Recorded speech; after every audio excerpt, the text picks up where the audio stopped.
নওগাঁয় ১৪ BGB ব্যাটালিয়নের উৎসুকে প্রায় ১০০ বিঘা জমিতে গড়ে উঠেছে ১৫টি কৃষি গবেষণা ও পাঠশালা। ২ থেকে ৩ স্তরে বহুমুখী সমন্বিত চাষাবাদের ধারণা পরীক্ষা নিরীক্ষা চলছে খামারগুলোতে। বিকল্প কর্মসংস্থান তৈরির লক্ষ্যে এই প্রকল্প, এমনটি বলছেন কর্মকর্তারা। সহকর্মী শফিক ছোটনের রিপোর্ট, ছবি তুলেছেন আরেক সহকর্মী সিয়াম শাহরিয়া। সিলন ফ্যামিলি ব্লেন্ডের কড়ালিকার আর সতেজ স্বাদের পারফেক্ট ব্লেন্ডে স্বপ্নেরা মিলুক টানা। এ যেন বিশাল এক খামার বাড়ি, ফুলে ফলে ভরে উঠেছে চারপাশ।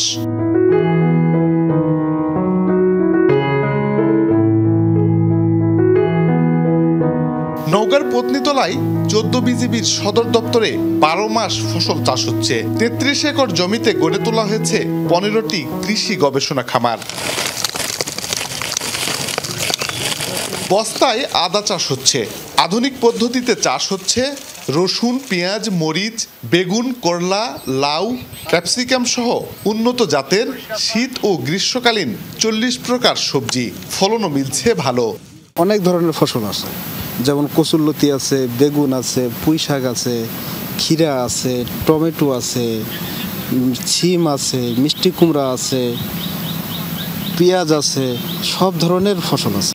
কয়েক একর জমিতে রয়েছে ১৫,০০০ ফলদ ও ১০১ প্রজাতির ঔষধি গাছ। ড্রাগন, মাল্টা, কাগজি লেবু, কলা ও পেঁপে সহ বিভিন্ন ফলমূল উৎপাদন হচ্ছে। মৌমাছি পালন করে পরীক্ষামূলকভাবে চলছে মধু আহরণ। আমাদের ব্যাটালিয়নের সবাই এটার প্রতি অভিভূত, সবার কাছে ভালো লাগে। আজকে আমাদের প্রায় ৭০০-র মতো লেবু গাছ আমরা করছি, আমরা নিজেরাই কলম করতে পারি। এর থেকেই আমাদের গাছ বাড়তেছে। এখন আনুমানিক ৭০০ থেকে আমরা প্রতিনিয়ত ১,০০০ প্লাস লেবু আমরা প্রতিদিন এখান থেকে উৎপাদন করে থাকি।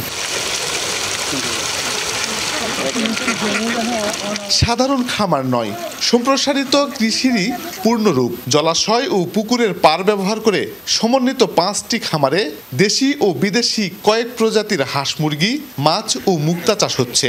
গরু মোটা তাজাকরণ ও দুগ্ধ খামার গড়ে তোলা হয়েছে। তৈরি হচ্ছে দুগ্ধজাত পণ্য। এছাড়া আলাদা শেড নির্মাণ করে চলছে ছাগল ও ভেড়া পালন। খামারের বর্জ্য থেকে উৎপাদন হচ্ছে বায়োগ্যাস ও ভার্মি কম্পোস্ট সার। আমাদের জৈব সার এখানে উৎপাদন হয়, সেই জৈব সার দিয়ে আমরা এগুলো মাটি উর্বর করে ফেলে দিয়েছি। এখন আমাদের এখানে সারা বছরই সবজি হয়। এখানে আমরা শেড করছি, 2 ভাগে ভাগ করা আছে। একটা হচ্ছে দুধ উৎপাদনের আলাদা শেড করা এবং গরু মোটা তাজাকরণের আলাদা শেড করা। মুক্তা চাষের পাশাপাশি একই পুকুরে আমরা হাঁস পালন করছি। কর্মকর্তারা বলছেন, বিকল্প কর্মসংস্থান তৈরির লক্ষ্যে কৃষি খামারগুলো গড়ে তোলা হয়েছে। সীমান্ত অপরাধ ছেড়ে স্বাভাবিক জীবনে ফিরলে এসব প্রকল্প থেকে দেয়া হবে জীবনমুখী সহায়তা।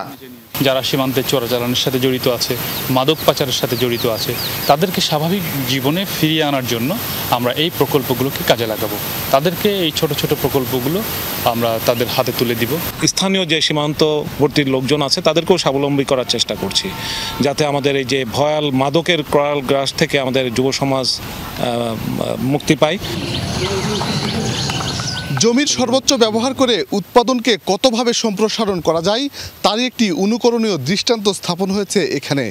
সীমান্তে শৃঙ্খলা ফেরানোর পাশাপাশি দারিদ্রতা বিমোচনে এসব উদ্যোগ কার্যকরী ভূমিকা রাখবে আশাবাদ কর্মকর্তাদের। শফিক ছোটন, যমুনা নিউজ, নওগাঁ।